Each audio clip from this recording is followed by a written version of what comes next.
গত শুক্রবার স্কুল ফাঁকি দিয়ে বন্ধুদের সাথে মহানন্দা নদীতে স্নান করতে গিয়ে তলিয়ে যাওয়া নিখোঁজ ওই নবম শ্রেণীর ছাত্রের নিথর দেহ উদ্ধার করতে সক্ষম হলো মালদা থানার পুলিশ প্রশাসন এবং বিপর্যয় মোকাবিলার কর্মীরা। ছাত্র তলিয়ে যাওয়ার পর থেকে মহানন্দা নদীতে গত দুদিন ধরে পুলিশ প্রশাসন ও বিপর্যয় মোকাবিলার কর্মীরা অবিরাম চেষ্টা চালিয়ে যাচ্ছিল, কিন্তু মহানন্দা নদীর জলের গভীরতা থাকায় দেহ উদ্ধার করা সম্ভব হয়নি। অবশেষে রবিবার দুপুরে পুরাতন মালদা শাহপুর অঞ্চলের রায়পুর ঘাটে বিপর্যয় মোকাবিলার কর্মীরা তলিয়ে যাওয়া ছাত্রের মৃতদেহ উদ্ধার করে।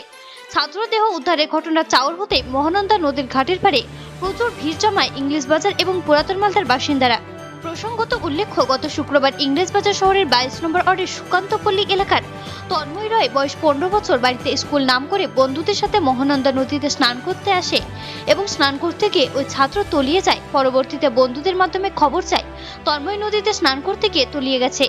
অবশেষে গত দুদিনের চেষ্টার ফলে দেহ উদ্ধারে সফল হয় আজ। উদ্ধারের পর পরিবারের লোকজন কান্নায় ভেঙে পড়ে এবং পুরাতন মালদা এবং ইংরেজ বাজার শহরে এই ঘটনার ফলে শোকের ছায়া নেমে আসে। সুব্রত শেঠির রিপোর্ট, নিউজ টাইম 24x7। মাত্র 10 মিনিট আগে উদ্ধার হলো। যারা এসেছিল পুলিশ ডিপার্টমেন্ট থেকে তারা 3 দিন ধরে অনেক খোঁজাখুঁজি করেছে। ওনাদের অনেক কষ্টের ফলে আজকে লাশটা পাওয়া গেল। কোথায় পাওয়া গেল? এই রায়পুরে রায়পুরে। ঘাটে। বডিটা কি খারাপ হয়ে গেছে? বডি সেরকম কিছু খারাপ হয়নি, কিন্তু ব্লাড বেরোচ্ছিল, যেটা নর্মালি জলে ডোবা মানুষের বেরোয়। অ্যাকচুয়ালি কি এইটা হচ্ছে ব্যবস্থা নেওয়া উচিত উভয় পক্ষেরই। লোকাল লোকের কম হচ্ছে এইটা, যারা শহর থেকে আসছে তাদেরই হচ্ছে। এবার শহর থেকে এটা স্কুল গ্যাপ করে আসা, সব ম্যাক্সিমাম ছেলেরা আসছে, সাইকেল থেকে নদীতে নামছে, আর ম্যাক্সিমাম ছেলে বাড়িরই মারা যাচ্ছে, লোকাল ছেলে মারা যাচ্ছে না। আর পরিবেশটা নষ্ট হচ্ছে আমাদের, যে শাহাপুরে এসে মারা গেছে।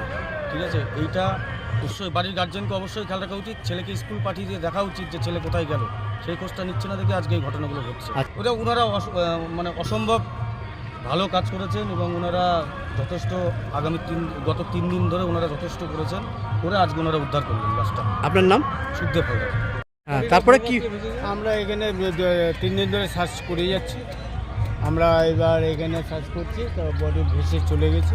দূরে চলে গিয়েছিল? একটু দূরে চলে গেছিলো আচ্ছা। বডিটা। তো ওটা কী জায়গাটা বলছে, ওই জায়গাটাতে পাওয়া গেছে। পাওয়া গেছে এটা রায়পুর ঘাট। রায়পুর ঘাটে পাওয়া গেছে। বডির অবস্থা কীরকম দেখলেন?